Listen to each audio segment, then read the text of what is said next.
Okay, so morning, Danielle. Lovely to talk to you today. Lovely to see you on this Friday morning. So, Danielle, I know you work as Head of Services at Inspire Lancs.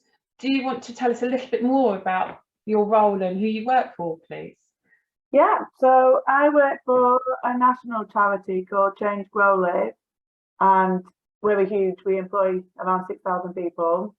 So we predominantly provide drug and alcohol services, but we do other health and social care, like smoking and domestic abuse. So we mainly are commissioned by local authorities to deliver services. So my role is in Lancashire.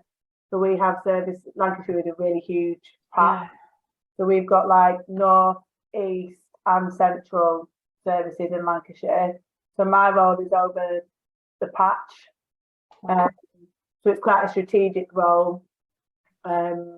It's hard to like talk about everything that I do, but it's so I support our directors, but also like it's the relationships in Lancashire, I guess, in terms of like commissioners and partners, and and supporting the service managers. And everybody, by the sound of it. It's quite a wide role really, because there's lots of like work with HR for CGL centrally, and there's lots of like local work. So yeah, it kind of varies day to day, which is nice.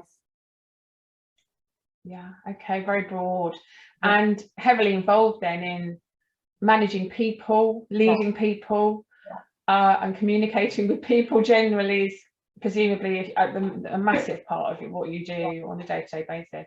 Definitely. Fantastic. So I'm really interested, and we're really interested, because your role is a little bit slightly more unusual than maybe the traditional HR department role that we normally see from our student body. It'd be so fascinating to understand from you if there's any particular aspects about the course that you're on. You're on the advanced diploma with the CIPD, and what you found most useful from that course, really. Oh wow, there's been so many ways that it's enriched me. I'm not sure I'll be able to talk about one thing. I'm on my third module, so I started with personal effectiveness. Is that professional, yeah. And that was like a massive eye-opener for me. So what I realised from there is that I'd been really neglecting my continued professional development. Wow. And so what I would do usually is I'm quite an active learner, and I would just jump into groups, learn that way, jump out into another group without any time to like reflect about what I've learned and use it. And that kind of module has really, it kind of opened the door to lots of things I'd not like done in terms of HR and people management, but actually thinking about my own continued professional development was like really powerful. So now I like really protect that time and make sure that I have the time to reflect. So that's been huge. Interesting. Also like working with the profession Matt has like really taught me a lot more about my organisation. So it's made me proactive in reaching out to different people to ask questions, and then all of a sudden they've asked me to be in a working group with them. So it's kind of like helped me network and learn more and open those doors in that way. So that's been really good. And then I moved on to business research practice, and I was really intimidated by that module initially. I was like I said, because I'm quite an active learner, a bit of a pace setter. In research, you obviously cannot be like that. You've got to be calm, slow, quite thoughtful. Logical. And but I can't believe how much I enjoyed that, and finding a subject to research that I'm really interested in, and it's developed my learning style. So actually sitting and reading was not usually something, unless it was like a novel, but reading like. So it's really kind of like developed my learning style in that way, and I think that's been really useful as well. Wow. And then I've just finished employee relations, strategic employee relations, and that was probably a bit more in my lane, a bit more what I'm used to in terms of work. But I learned a lot, and it was really interesting that it should come at this time with what's going on in the world with trade unions and strikes that we're experiencing. It was really interesting to kind of see the history and where that's come from. And I know, can't believe I'm actually saying this out loud, but I actually enjoyed writing the assignment. Really? It was interesting. I found that interesting. So, but I've definitely, you know, the learning as well. Like sometimes I think you can do a course or a qualification or however you want to term it, and it's just maybe like a tick box. But this is, I'm genuinely feeling myself being enriched as a leader with my knowledge, and I can hear myself when I'm talking in, you know, it's even like when I'm in meetings, I'm using the information that I've learned. And there's like a bit of a running joke in the organisation, because I'm like, well, in my level 7, and they're like, oh, you're in level 7.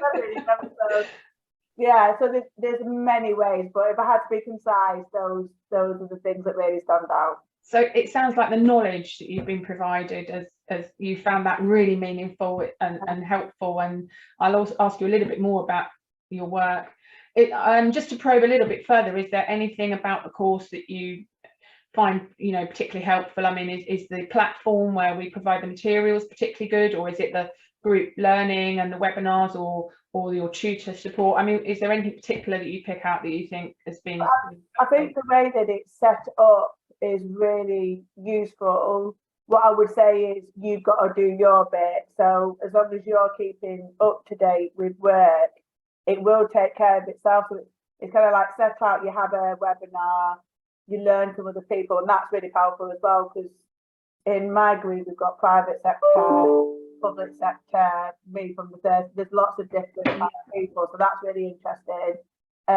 But if you kind of have the webinar, you do your self-directed learning.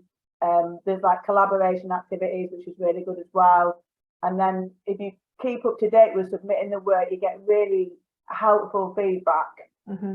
And then when it becomes assignment time, it's almost like the work's done. Yes, there's more, you know, there's always more reading to do, and you've got to apply it and, you know, work it around. But it's really cleverly set out, I think, in that way, so that you're just like, right, well, I can use that, and then I put that bit in there, and I found that really useful. Okay, great. Do your bit as well. That's, you know, that's the key. It's teamwork, really, I guess, at the end of the day. Yeah. So great. Yeah, you spoke already about how it's helped you in your workplace, particularly you're bringing it up in meetings. Is there anything else at work that's happened recently, or anything else that you see that it's contributing towards in your career or your job? Well, so my business research project is about sickness and well-being and relapse. Obviously, like I said, I work in drug and alcohol services. Yeah. We employ a lot of people in recovery from drugs and alcohol. And because I've been reaching out, speaking to people, so I've been doing semi-structured interviews, it's kind of put well-being on the radar for our organisation. Really? So there's been a national change group set up for well-being that I'm a big part of. So that's really good. That's from me kind of started asking questions, and our director people have kind of gone, oh, right, okay. More thought on that is needed, right? And maybe some more investment would be not a bad thing, right? Yeah. So it's that was interesting. I think that's definitely come from there. And I think also what I talked to you about the continued professional development, I've really taken that message to the leaders that I lead for them to take to their, you know, so I feel like we're really working on that as well, making time. But that's obviously a bit more voluntary, but I think a lot of people are like taking it on board. So. Well, that's amazing that what you're learning for yourself, and it's not just about the topic that you're learning, but your whole perception and attitude towards those concepts and those ways of working is kind of cascading out. You're influencing others by being a role model, by the sounds of it. Trying to, definitely. Fantastic. That's amazing. Really good. Okay. What would you say then if there was anyone watching this who might be thinking, oh, level 7, it's a bit of a task, it's a bit of a commitment, I'm not sure. Anything that you'd say to them about whether to take it on or not? What do you think? Well, I mean, I would definitely say take it on, but you have to be ready that it is a commitment. So I think, you know, if you're organised and you protect your time, that will work. But I think that it's worth the investment in terms of how it will enrich you in work and the development that you'll get in work and the people that you meet and the knowledge that you get from other people is like second to none. But it is a commitment, and you have to be ready for that. But you know, I think as long as you're organised and prepared, yes, you're ready for that. Yes. And do you think in the long range, in the long term, it will have other longer term benefits on your career looking ahead? Or absolutely. Like the next step for me is director, and in the job spec of the director, it specifically talks about a level 7 in leadership. So it will absolutely support me in my next step, definitely. Okay, fantastic. That's really good. I'm just gonna thank you very much for your time there, Danielle. That's fantastic. And I wish you all the best with your course and ongoing, and I'll be here to support you through to the end. So all the best with it. No problem. Thank you.